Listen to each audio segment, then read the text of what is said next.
Gains from trade, why countries trade but not everyone gain, countries क्यों trade करती हैं, इसमें जो ये TPL है, ट्रेडिंग पॉसिबिलिटी लाइन, इसको हमने एक्सप्लेन किया था, ये मैं एक और दफ़ा बता देता हूँ ताकि क्लियर हो जाए थोड़ा और आगे समझने में जो हम पढ़ेंगे। तो ये TPL, P का मतलब प्राइस, W का मतलब वर्ल्ड, मतलब रेस्ट ऑफ द वर्ल्ड, हम अपनी कंट्री को रेस्ट ऑफ द वर्ल्ड से कंपेयर कर रहे हैं, क्योंकि ट्रेड तो हम उन्हीं से करेंगे ना, यहाँ पे इंटरनेशनल ट्रेड की बात हो रही है, डोमेस्टिक ट्रेड की नहीं। और M का मतलब मैन्युफैक्चरिंग, और ये M का मतलब manufacturing. What does it mean कि प्राइस ऑफ वर्ल्ड, मतलब अगर हम देखें तो डॉलर प्राइसेस, ठीक है, of manufacturing product multiply by the quantity of manufacturing, ठीक है। तो हम जब प्राइस को क्वांटिटी से मल्टीप्लाई करते हैं, तो हमने देखा था ना, बजट लाइन भी हम इसी तरीके से बना रहे थे, ठीक है। तो ये भी price of world, rest of the world of food multiply by the quantity of the food, ठीक है। तो एक तो हम इस तरह से निकाल सकते हैं जैसे यहाँ पे ये बताया हुआ है। दूसरा यही बराबर है किसके ये, अब ये क्या है, price of world of manufacturing multiply by the supply of home of manufacturing, ठीक है। अब ये क्या होता है ये मैं एक्सप्लेन कर चुका हूँ, वैसे मैं बता देता हूँ कि जो एक्सपोर्ट है वो डिपेंड करती है ना सप्लाई पे।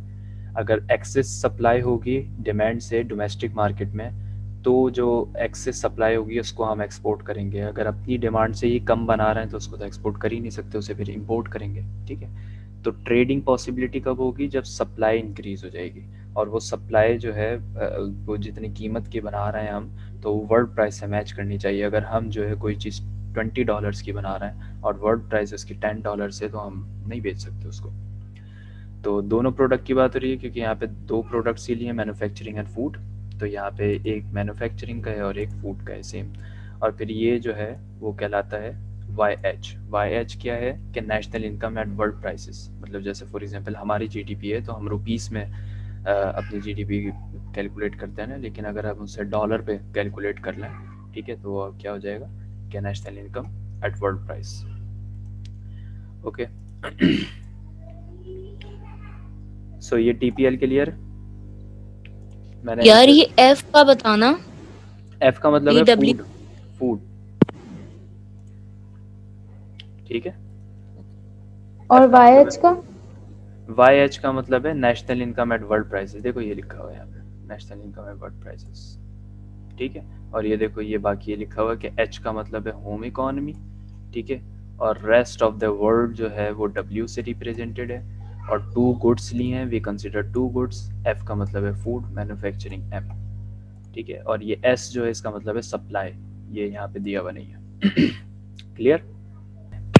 होम कंट्री जो है, home country we consider as Pakistan, ठीक है। तो मतलब वो कोई सा भी कॉम्बिनेशन ले सकती है, इट कैन बी मैन्युफैक्चर कितनी भी ले ले और फूड प्रोडक्ट कितनी भी ले ले, कोई भी कॉम्बिनेशन है वो अकर कर सकती है। लेकिन कॉम्बिनेशन अकर करने का सबसे बेहतरीन तरीका ये है कि ऑप्टिमल चॉइस कहते हैं ना, सबसे ज़बरदस्त।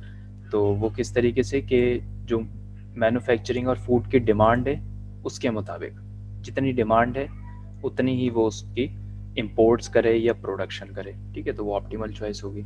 और ये तो हमारी कंडीशन हमें पता है कि more utility is better than the less utility, तो U2 is higher than the U1, so we choose the utility function 2 is more than the utility function 1।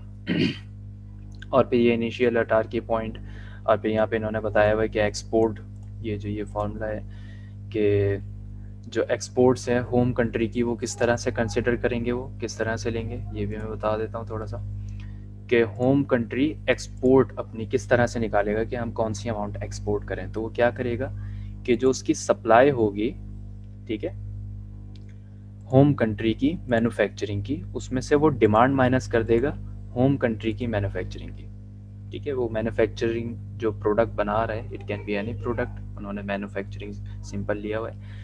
तो जितनी सप्लाई है उसमें से जितनी डोमेस्टिक डिमांड है वो माइनस कर देगा, तो जितनी एक्सेसिव सप्लाई बनेगी वो उसको एक्सपोर्ट करेगा, ठीक है, simple.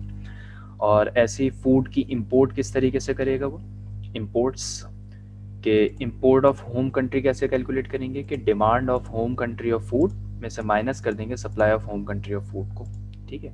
What does it mean कि डिमांड जितनी है फूड की डोमेस्टिक मार्केट में, मतलब पाकिस्तान के अंदर हम कंसिडर कर लेते हैं पाकिस्तान को होम कंट्री, तो डिमांड में से माइनस कर देंगे सप्लाई को, ठीक है, तो क्या बचेगा, एक्सेसिव डिमांड बचेगा ना, मतलब सप्लाई हो रही है 50 यूनिट्स की, डिमांड है 100 यूनिट्स की, तो 50 यूनिट्स की एक्स्ट्रा डिमांड है, तो 50 यूनिट्स को इंपोर्ट कर लेंगे। ये हमने इंटरनेशनल इकोनॉमिक्स में ग्राफिकल प्रेजेंटेशन से पढ़ा है, तो आई होप कि इसमें इतना ज़्यादा ख़ास बताने का नहीं है।